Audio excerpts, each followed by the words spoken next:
Good morning. Can you guys hear? You're muted. Oh, yeah, you're muted. Okay, good morning. Good morning. Morning, how you guys doing? Good, how are Good. you? Good, looking forward to this. Where is home? I mean, we read up all on the story for Family Co, but where did you guys move to? Where's this little cabin? Colorado. Yeah, that's why we threw the co in there sometimes. Oh, okay. That makes sense. What town? Outside of Colorado Springs by Woodland Park. Okay, yeah, my sister used to live in Colorado Springs, so that was a Oh, cool. Garden of the Gods is a great spot. I'm sure you guys have been. Yeah, we drive through. I was driving through it the other day. It was like the road actually takes you through it when I'm going somewhere because it's just free access to it at any time, and it's like a shortcut to get around town. How beautiful. That's And where are awesome. you two? You're on the coast, right? We We're live in in Costa we Rica. live in Costa Rica part of the year and Florida part of the year. Oh, Awesome. wow, that's really cool. I wouldn't hear that story sometime. It's also a pandemic story, so we can powwow on that when we get to Oh, yours. okay. So Oh, most cool. definitely. Yeah. So, and I'm Jamie, this is Jim. Nice to meet you, Joe, and this is Joe and Mel. Mel. Yeah, nice to meet you both. Welcome. So I just start recording from the beginning because so often the candid conversations just start flowing. So we'll record your bio and such separately so we can just start visiting. We usually go 30-35 minutes and it'll just be a rolling conversation between us and to bring inspiration to our audience. So thanks a bunch for being here, Joe and Mel. Our pleasure. Look forward to it. I'm really excited about it. I've been listening to you guys for a little while and we feel like we share a lot of common values as you. So we're excited for the conversation. Yeah, Oh, that's that's what awesome. we were seeing the same thing. And I know people introduced us said that from your training, Joe, right? Someone brought you the 18 Summers concept. I love From like one of your groups? Yeah, I had mentioned that. So I do business consulting in the fitness industry. And so there's a group of people that we meet. There's about 100 people in it. And then the CEO level group, there's like 12 of them. And we were out in San Diego meeting and we were talking about families. And one of them, the gym owner in Pennsylvania named Devin, brought up the 18 Summers concept as a way to try to keep the business people grounded a little bit, because a lot of us in that group are a little bit older. We have kids. We're not just like the single trainer who tries to train people at 6 a.m. and then 10 p.m. and all over the place. They mentioned that concept. I thought that was really cool. Awesome. Well, and so you were a teacher and a trainer, and Mel, you were a social worker, right? Mm-hmm. Yeah, all kinds of things. Yep, And I counseled families in abusive situations for 5 years. And then after we had our second son, I decided to stay home and be home with the kids. And then also I took on some of the bookkeeping work for the gym because at that time Joe was doing both the gym and teaching and needed some help with the financial aspect. So we're just very flexible and supportive of each other as time went on and just kind of saw where things would take us. And now we're here and it's been a really cool journey. That's so cool. And how old are your children now? We have 3 boys. Logan is 13, Henry's 11, and Everett is 5. Fun. Yeah, that boy energy is something, huh? It is. That's fun. So 2020 happened. Well, before 2020, you guys were doing your thing out. And where did you begin your journey? Where was home before your big transition? Upstate New York. Okay. Okay. So very different from where you ended up. And now, so, social work, teaching, you were very much in the public and working with others and probably, very outwardly focused, being on your students and your clients and your patients and such. And then I guess, did everyone get brought home 2020? What did that look like? Yeah, so on our career side, Mel had started to stay home with the kids, and we had I transitioned from teaching. I love teaching, but the business took off so much that I had to choose one, and so I chose the fitness industry because I saw a bigger future in it. And we expanded from our little garage gym to starting to purchase and expand studios, and all of a sudden we have these 800 members we're doing personal training for, and companies taking off. And then especially in New York, it was one of the longest closures that we were closed for almost 9 months, and I have a staff to pay for. And then all of a sudden schools are closed and going fully remote for over a year and a half in New York as well. And that wasn't the best situation for our kids to do online learning, especially one of our kids struggled with it a little bit. And so Mel stepped up and offered to do homeschooling that year across the 2 higher grade levels. Wow. And then we just had to reevaluate is this the place we want to be in the future for our family and our companies and our business? And we also, I forgot to mention, we had about 8 rental units at that time, and they had a long rental moratorium that was multiple years. And I know you, from your background in real estate, you're familiar with that. And everyone stopped paying rent for about 2 years, and we still had mortgages to pay. Wow, And so that's we ended so up liquidating all those properties. We toughed it out with the gym. We had a great staff. We brought the kids home. We took that money, flew across the country, and started to invest in some short-term rentals to get around the lease rent moratorium, so we could still continue to invest and try to create a financial future for our family while all that was going on. And Mel, I'll let you share the homeschooling experience. Yeah, so this was all extremely new to me. I mean, Joe has this way where he'll have a really cool concept and idea, like, hey, what if we moved across the country? And then my personality, I just panic. I'm like, what do you mean? Mom? This is all I know. Like, my family's here, your family's here. This is like ridiculous. And same kind of idea with homeschooling, where it's never something I thought I would do. And I almost waited till like the week before school started to make the decision. I just realized this is something I need to do. It's better for the kids. And this is how we started to focus in on what we value and what's most important for us as a family. And then actually, to go back to the moving idea, the very next day, so we try to take a walk together every day to stay connected, talk about the kids, talk about life. And this is what came up on one of those walks where Joe mentioned, what if we just moved? And I panicked. But then the next morning, here we are printing a list of the 50 states and seeing where we could see ourselves and where we could see ourselves not going.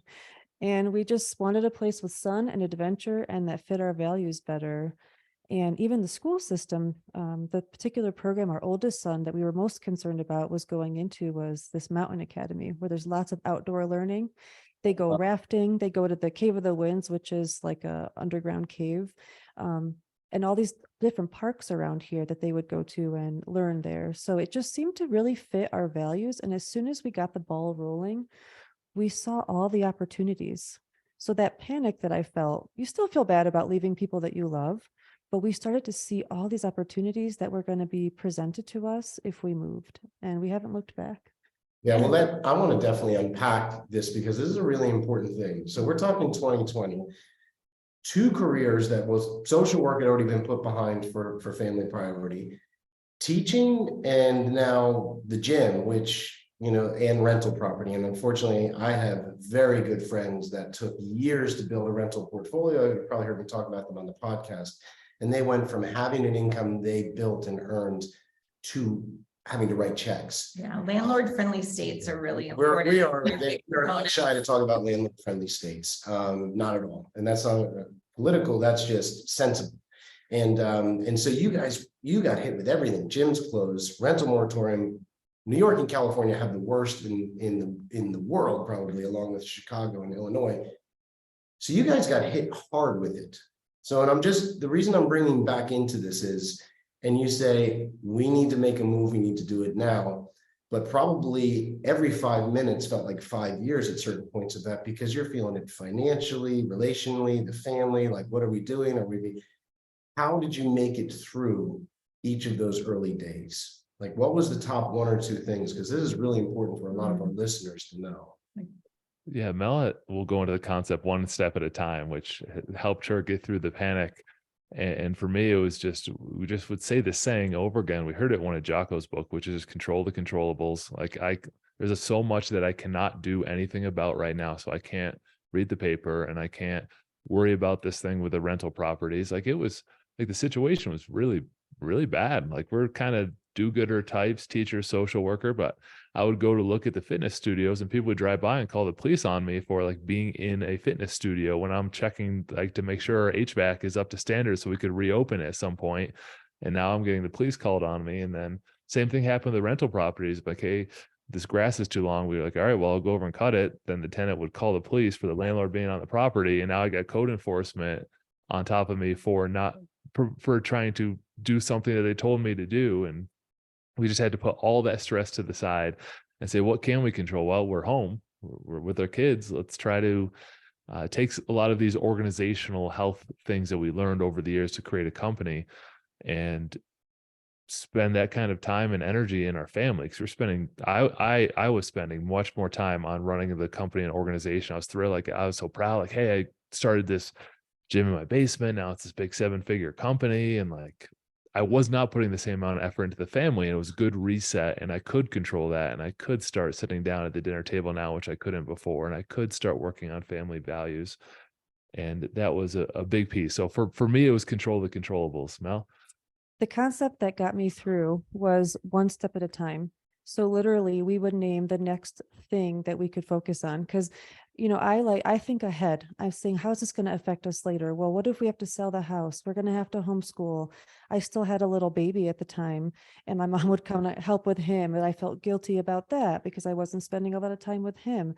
So Joe and I, on one of these walks again, he's like, we have to focus on just the next thing. What's the next thing? Meeting with a real estate agent to list the house. Okay. We're not going to think about how sad we're going to be about leaving. And at this point, I don't even think we had told the kids yet, because that was going to be another step that was going to be very emotional. And one of them did not take it well. So that was hard too. But we literally every day would just talk and say, what's the next one thing we can do? What's the next one thing we can control? And this has kind of become a motto in our family, because once we did tell the kids, the one who was excited is like, well, do we get to move and then buy a 4-wheeler? And we're like, that's step 10,000. Like, we're on step 3. So I think That's just step having, one for him. It was in his mind. You're right. yes, exactly. Our Maggie is holding out for a horse in Costa Rica. Costa Rica, she's like, we're in Costa Rica. Get a horse while we're here, right? Yeah, that's high up the list. So I think it helped the kids also understand that there are other steps that have to take place, and they were able to participate in that. So for example, whenever we would have a house showing, we would have these 3 bins, and everything would come down from the whole homeschooling stuff. Because I had like stuff taped on the walls, and we had a whole system, and they could participate in that. So I think it was a growth thing for all of us, but for me personally, it was super important to just focus on the one step so that it kept me from getting overwhelmed. And on the other side of it too is the fact that we had finally just made the decision to move. It wasn't like we were in limbo. I think a lot of people stay in limbo because they're not able to just be decisive. Once we made the decision, we knew it was happening. And there were times when I was like, wait a minute, are we making the right decision here? But we just were decisive and stuck with it and picked the next step going towards the goal that we knew we were working towards. And at the same time, trying to help the kids, that the one who was not on board with this, I mean, he wouldn't even talk to me. He wouldn't let me hug him at night. That used to be like our time to connect. So I did this little thing where I started leaving him little notes in his room. So just like an I love you, because I recognized that that's where he was at. He needed me to not push my own personal agenda of wanting a hug from my kid. And initially when he would find these notes, he would look at me and just rip them. It was like, it was heartbreaking, but eventually he started to enjoy them. And maybe a month into this, he's like, I think you can hug me today. So it was just, I think a lot of, to go back to the point of how we handled this, because it was an emotional, difficult decision, was recognizing that everybody in the family is going to have a different reaction to this. And being, you have, as parents, you have to be a bit selfless and see where your kids are at and meet them where they're at. So that was a bit of my process of how we got through it. It's huge. It's huge. It's such a good point. And I think that, you're better at identifying, saying, okay, this won't last forever. Like when the children have a moment, like for me, I would have been like, oh, they're never going to like me again. Yeah, and I have such a high need for everything to feel very copacetic. Like it just needs to feel a certain way. And our oldest, which I imagine it's your oldest that struggled. It was the middle one. Okay, He had good, like the friendship thing was big for him. Yeah. He had like 5 friends he didn't want to leave, but nothing else he cared about. It's a whole world. But as they start going through shifts and changes, I know I feel those nuances as mom, and you're like, it's fine, I'll move on. But like one of our kids didn't tell me he loved me for like a year. He wasn't mad at me. He was just finding himself in like a relationship with a young woman, and he didn't know how that translated between his love for me versus his love for her. It was like this whole awkward thing, and I was like, he's never going to tell me again. And then he's like, just keep telling him, and then I did, and one day he said it first. I'm like, oh, you were right, it circles back. But I said, just, what if you would have pushed the agenda? It would have taken him so much longer, or maybe never. I think meeting them where they're at is so important, and seeing them as an individual. You can't love child A the same way that you love child C. Such a great point, Jamie, and it shows a ton of maturity. And I'm very proud of Mel, because she, on our walk, she would then share how much stress that put her under, but she was still outwardly working through the process. And you're right, like they can set up very big barriers. And I remember a teacher was a fellow teacher. He was a great teacher. He ended up moving as well. That there was someone that would come in his classroom every day, and like she was like super grumpy one morning. He's like, "We're gonna stand here and like solve this." And he's like, "That was one of the biggest mistakes I made, because that student like hated me for the rest of the year. Like she just like, now it was like a clash of egos. Like, I'm not going to be nice to this guy because he tried to make me stay after class." And same thing can happen with kids. Like all of a sudden, you just want to take the ego pull out of it and kind of ride it out. Like you mentioned, Jim's good at.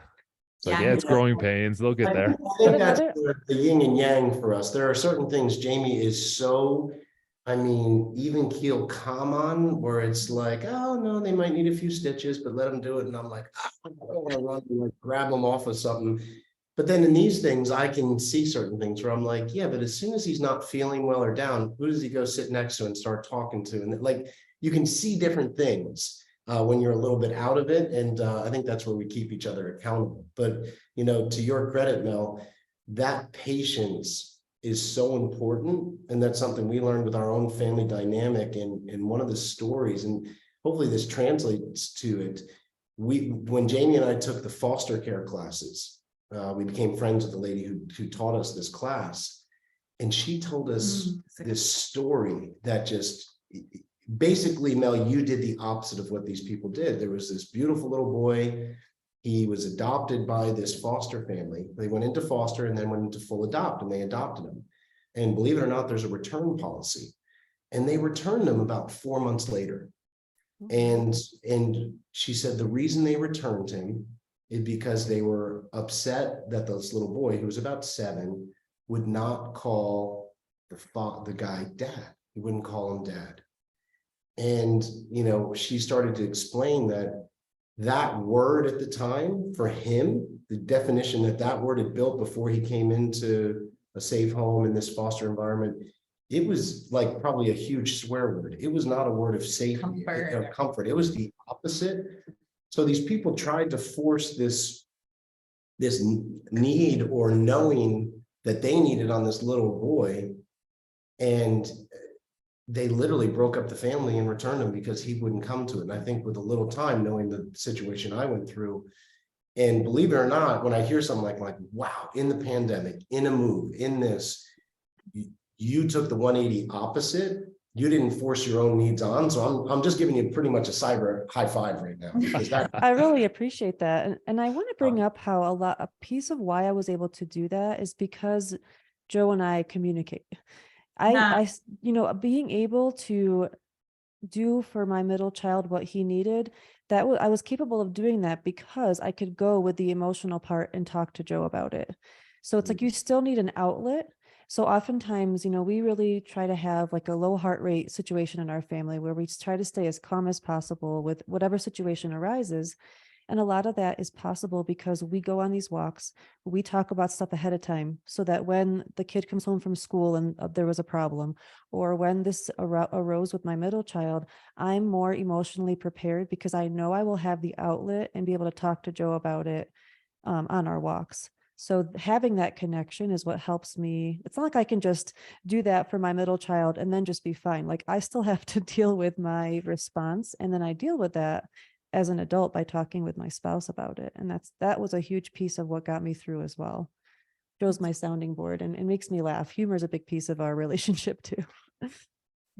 Now you guys talk a lot about family values, and now can you tell me, part of being in a family is values, and whether you openly communicate those values or you just have, you have them regardless, right? It's just sometimes it's better known than others. And can you explain that process to us a bit of how you established your family values? Sure. Joe talked about how he's been in business, and we recognized that in business, there are core values of a company, and that's, they have it written down, it's well thought out, it's on paper or on the wall or whatever, but everybody knows what they are. And we thought, and we had read in a book, I'm not sure where it was, but you can apply these things to family living.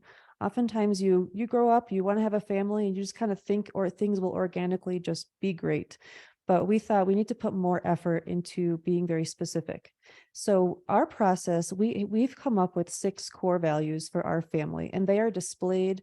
This has been years now, so the kids have them memorized, and we have many ways throughout every week that we implement these values and embody them with the kids.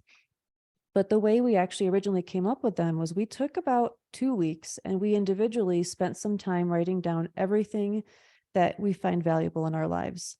You know, spiritual stuff, reading, cooking, music, having gratitude, like anything that would pop up in our lives that we thought was important, we would write down. And then we met up together and we figured out, we whittled it down to 6. So it was a lot of like deep, really cool discussion about what we find important and what we find important as a family unit. So we were able to whittle that down to 6. Yeah, and I want to give Jamie some credit on what you just said as well, because it was one of the most important realizations we had, is that our kids are going to have values, whether we define them or not. And it could be a coach, could be classmates. Some of them will be good, some of them will be bad, but we don't want to leave it up to chance on what are the core ones. So we didn't want to leave like, hey, we want you to be vaguely good. It's like Jim Collins saying like good to great. Like things can be good, but if you want to get them great, you got to define them and you have to hold the standard and you got to help the kids along the way. And so it's important to us to choose a few of the core ones that help them filter decisions when they're trying to decide who to hang out with, what TV shows to watch, what to listen to when other people are putting values on them out in the world. And so we wanted them to have this framework. Would you like to hear what our values are? Yeah, I'd love to. please. Okay. Okay, cool. So the first one is be genuine. So we want each individual person in the family to be who they truly are and not feel like they have to be like dad or be like mom, but they all have their individual talents and abilities. The next one is having gratitude, which I mentioned earlier. This is really important for us. I try to always find the silver lining in every situation, to the point where the kids are like nauseated by it. They're like, Mom, this was just bad. I'm like, oh, you can try to find something good in that. And we, Get the eye rolls. but I think that constant mindset of having gratitude helps you get through your day and not be so grouchy. Another one is be adventurous. This is a big piece of why we moved. Living near Colorado Springs, I mean, you can't even ask for a place with more adventure. So it's very easy to be able to go out and do things on the weekends or in the evening or whatever. We even have a hiking trail behind the house. So it's really special, the spot that we ended up in. Another, which is my favorite, is wanting to be together. So we want the kids to be able to want to be with us even when they don't have to be with us. So once they move out or have their own life, we still want there to be that connection. We want to foster that as much as we can. And we noticed this at home. Like we're oftentimes, like we just implemented like a no tech Thursday because we wanted to be able to see what will happen. And it's really cool things happen. You end up playing games together. Yesterday, my oldest went in the hot tub with my youngest. Otherwise, they might have been doing something individually. So it's really special what that value has placed on our family. Do you want to cover the last two? Yeah, they kind of go together, personal growth and accountability. And Mel mentioned like be genuine, but you can't be genuinely lazy. Like you could like different things. Like people assume like, I played college athletics. And so your kids will play college athletics. I'm like, I don't really care. They can do what they want. A couple of them like sports. One of them loves robotics. And so whatever you want to go into, however, you are accountable for you being good at that thing. And so you need to develop yourself and work towards it. And yes, accountability helps when there's little arguments in the household. We want to get away from the argument and start being more solution oriented. However, they are accountable for their personal growth and development. So those are our last two. Love it. And that's great. And I like be genuine is like, We have a lot of overlap. We have a lot. Yeah, we do have a lot of overlap. Adventure is one of ours as well. I love how, I think what's really important is you guys did 6. I think we have 7, and it is still a sheet of paper with a surfboard. We did it on markers and we put it on there. But a similar coming too, where we had like 300 words and everybody had to go through and circle, and then we discussed, and some words were similar to other words, and then trying to figure out, okay, even if we don't have as much of that, like, what do we want to identify as? Yeah, and we call that, so what you guys just made a big move. And you went from this business to this, you went from New York rentals to Colorado short-term rentals. It's, we went from being in, you guys want a different lifestyle. We did the same thing with Costa Rica, and this simple values list. And again, what I love is it doesn't have to be 147 words. In fact, if it is, kids are going to just glaze their eyes backwards. And Exactly. we call it our spaghetti strainer. And so it's like, when you have the spaghetti strainer, you dump it through, and you want, the other stuff to move through and the good stuff to stay that you're going to eat. And that's what we call our short values list. And that's what it sounds like you guys have used that as your spaghetti strainer to make some pretty big decisions. And not easy ones, but that keeps the good stuff in and lets the other stuff fall away. Yeah, that's a great analogy. And we did a business game called Kill, Keep, or Combine, which are like, we had this huge list, like you mentioned, and then we crossed out the ones that weren't like the core values. Then we combined, like James said, a lot of these that were the same.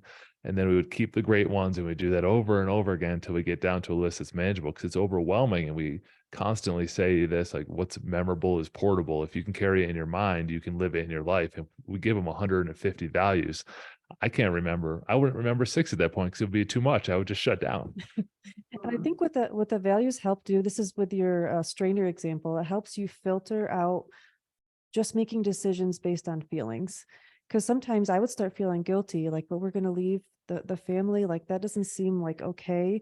But then we would remind ourselves, well, these are our core values. We took a lot of time and effort into figuring out what we're about, and we don't want to derail ourselves just because I have a moment of guilt or my feelings that day are just too strong. So it helps us really have a filter system. And even for the kids, like my middle schooler this year, it's been a challenge to go to middle school. You hear a lot of new ideas and a lot of new things that might not align, that don't align with our values.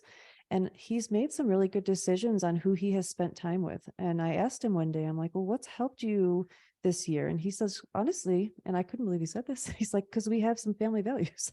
I'm like, wow. And I think because it gives him, even if he might not realize it, it gives him a thought process versus just being taken by whatever idea might feel good that day. That's so true. Yeah. And I think an important point here is we're below you guys and above in ages right now. And there comes a confession point, just to let you guys, which is really nice, where our almost 20, almost 18 have really said, hey, this stuff that we thought was so crazy and we were like the weird family in this, like, thanks. Yeah, it makes total sense. Yeah. So there does come not always, but we've seen a positive confession that we always That's try awesome. it's coming, Well, like it's coming. Jim, I will hold you to that. No, I know what you mean, though. I would rather give our kids something we eventually hope that they want to start their own families, and we don't want them to wing it. We want them to have this structure and strategy to go into it. And I know sometimes structure and strategy can sound boring, but it's made our family life so much more enjoyable. Well, and it really teaches them about a whole, not about, they're not self-centered, they're kind of world-centered or family-centered. And I think that the greatest thing we can do for our children is to teach them that it's not all about them. Yeah. Yes. And that's one of the hardest things to teach them. It's about the collective. It's about all of us. Now, tell us a bit about this Strong Family Co. Like, how are you using your experiences to help others? Yeah, so we created something that we call the Strong Family Path, which we just give away on our website, which are the 7 elements that we use to run the family. We don't tell people like what to believe in. It's just, here's the structure that you could. So we don't say, here, adopt our core values, but here's the process to come up with your own core values. And here's the process to do family goal setting, which is a whole nother conversation. Like, how do you teach kids to be proficient and self-confident and contribute to the family? And so here's how we do it. And so we created this Strong Family Path framework, which people can use in their own family to help get some guidance. Mel, what are the 7, if it's not too much of a cheat, what are the 7 pieces? No, that's okay. So the first one is the creating your core values, which we've talked a lot about. The next is goal setting, which Joe mentioned. And then we have a morning routine where that we want the kids to wake up and have a way to contribute to the family and not just kind of roll out of bed and see what happens. So they have a very specific, like little mini workout in the morning. They do a contribution in the kitchen. They have a journal. And then the next one is we strive to have a family dinner every day. This is not something that we could do when we were living in New York because Joe was always gone working. So we have a family dinner and we share gratitude every night to align with that value. And then once a week, we do a family meeting during that dinner, and we have a whole structure of how we run the meeting. And just to give you a little like teaser, the first thing we do is everybody goes around and talks about a way that they've embodied one of our 6 values that week. So we're always keeping that fresh. Absolutely. After that, we have the evening debrief, which this kind of comes from my therapy background. You might have a client sitting with you for 40 minutes and they're talking about what they had for dinner or whatever. And then the last 5 minutes come and that's when they bring up like the real topic that needs to be addressed. Mhm. So we found that this usually happens in the evening when the kids are like, they just took their shower, they brushed their teeth, they're settling in to like watch a cartoon or whatever. And this is when I come in and do a little prayer with them. And then they will then tend to bring up topics. We're not like, hey, what do you want to bring up? It just kind of organically comes up because they're in this comfort zone. So instead of, at this point of the day, it's like 9 p.m. I'm exhausted. All I want to do is go to bed. But I recognize that that extra half hour that I give them, they open up to me, we can problem solve. And it's a really special time that I make sure that I carve out regardless of how tired I might be. Because again, being a parent, you have to be selfless in those moments. And finally, we focus on the relationships within the family. And I think you kind of maybe touched on this earlier. So we're a big family unit, but then there's also every parent to every child to their sibling, and then every individual has a relationship with themselves. So we try to keep tabs on that. And I think this is where you mentioned earlier, Jamie, maybe you're better at figuring out when like one kid seems a little off or something's not quite right with this child. So oftentimes on our walks, we'll discuss, I'll bring up, I'm noticing the oldest is struggling right now. I think something's going on. I think we might need to spend some one-on-one time with him and help him, give him some more support. So I think it's important to recognize that within a family, there's tons of like mini relationships that need focus as well. So that's more of a mindset, not really like a step of the path, but a mindset overarching every step. I love that. I love that. And I think an important thing, there's a lot of overlap between our families, like you said. But I think one thing that you guys just hit on that I actually say on some of my talks and interviews, I said, look, if you listen to nothing else I say, just hear this one thing, you've got to separate the parts to strengthen the whole.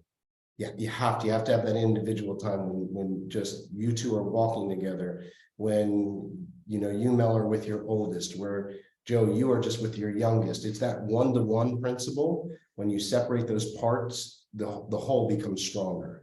And that's one of the biggest key elements I've seen from interviewing and working with thousands of families. When they do that, the results are normally better. And it's no coincidence to me that you guys finaled with that right there with your 7 principles. Mm-hmm. That's Awesome. a great Thank way you. of saying it. There often we think like the relationship between husband and wife, which does require work. And Mel was listening to you on date night and all these great concepts, but we don't really think necessarily about like the kids' relationship with themselves. What do they view of themselves today, and how can we help that, and which one of us can help that better, and like trying to put all the pieces together. And you said it very eloquently. And just to give you like an example, last night during evening debrief, my oldest just seemed like something was on his mind, but I could tell sometimes he might not want to talk about it in front of the 11-year-old. So like I went to bed last night and I thought, oh, I feel so unresolved. I offered him like, do you want to go talk to me? But he said no, and I wasn't going to push it. But I felt so unresolved about it. And just the last couple of days, I don't know why, but he's been setting his alarm early. So he comes up at like 6 a.m. before the other one's up. And I thought, this is my opportunity. So I asked him, I said, last night you seemed a little off. Is there something going on? And he was able to open up to me with some nudging. But I took advantage of that maybe 10-15 minute one-on-one time that kind of just was handed to me this morning. I didn't plan for it. I didn't make him wake up early to come talk to me. So I think because I had that sense last night that something was off, And then this morning, an opportunity presented itself where I could spend a little time with him was really worthwhile. But I think that happened because I have this mindset of having a focus on what's going on with each kid. Yeah, and you also set the stage, right? I mean, we joke in different workshops and things, like me as a 13-year-old, like bring me death before having to discuss puberty with a 7-year-old brother or something, right? I mean, there's nothing comfortable or helpful about that. So, just choosing your environment and timing like you were, as you said, things just don't happen. There is strategy here. It doesn't have to be difficult, but you do have to be aware of it and put it to practice for better results. And intentionality, I think Intention. the more that we're intentional, the more we're intentional, right? Like you might not have identified that moment if you were too stuck in your guilt, you know what I mean? Or if you were too stuck in the emotion of it, instead of saying, okay, well, where is there an opportunity? And I think it's just like anything, when you're business minded, you seem, and you're more attuned to solve problems, in your business. And when you're in your relationship with your spouse, you're like, okay, how can I just think the more you think about it, or the more you're in it, or the more you're committed to it, the more you see ways to find solutions. I agree. As soon as you become opportunity oriented, the opportunities seem to just pop up. Because I think they're always there, but it's like, do I have the ability to see them? Am I seeking them out? Because honestly, in the morning, I started getting up early because I wanted my time to myself to read or whatever. And I could have just said, well, I'll just leave this conversation for later because this is my me time. But I had to see that opportunity for what it was and just go for it. Advantage. So good. Guys, where can people find more about Family Code, your 7 principles for structuring the family? Where can they find you guys? Yeah, I appreciate it. We're at strongfamilyproject.com because we believe that we're a working project. And like Jamie just said, it's a lot about intentionality. It doesn't necessarily mean like follow our exact method. It's just, hey, let's have a conversation and get purposeful about what we're doing. And I think everyone's outcomes will improve. And so over at the Strong Family Project, we have our podcast and Instagram, and we give away the 7 elements of the path and our notes on how we did it for our family, which you can take and adapt for yours. Great. Thank you so much for being here with us today. I've learned a lot. Yeah, these were great conversations. We'll look forward to having another one with you guys soon. I've I already would got love that. Thank you you. so much. We're honored to be Jamie, here. Yeah, I've got like Jamie is diagrams. our Like I'm note-taker. a draw taker, so I love it. I always Mel have my brings hers notebook, too. yeah. When we go Take on notes. podcasts, like we take a lot of notes, like we learn a lot. And I'm going to use that spaghetti analogy. I love Yeah. that. Well, I've taken notes on your podcast that I just recently listened to the 3 principles from your book, like the one-on-one, the tech good. fasting. So I wrote that down and I shared it with Joe because again, it aligns. It's nice to talk to people who also are on a similar path and we can learn from each other too. Absolutely. That's one of the reasons we love this podcast, because it's like we have to have conversations and learn and meet new people. So Well, we started during the pandemic. Just as you guys, it was a big shift for us because we're like, well, gosh, we're home, and we had 2 extra children, foster children at the time. We're like, gosh, we might as well connect in other ways with people. And so, it's about finding those opportunities to get what you need and in hope help others. So That's We're all on awesome. the We're same path. we're really enjoying it. I never put anyone on the spot, but you'll probably get an email from us to see if you want to be on ours down the road, so we can help share your story as well. We're in the middle of a bigger paid marketing campaign, so we're getting a bigger email list so we can share our stories with more people. And so expect that email. You don't have to commit now, but of course, keep us posted. We'd be happy to. Yeah. I really appreciate that. Thank you Thanks. so much. I really appreciate your time today. You Absolutely. guys too. Likewise. Y'all have a great weekend. Have a Thank great you. weekend. Thanks. for- Likewise. Thank you. Bye. Bye.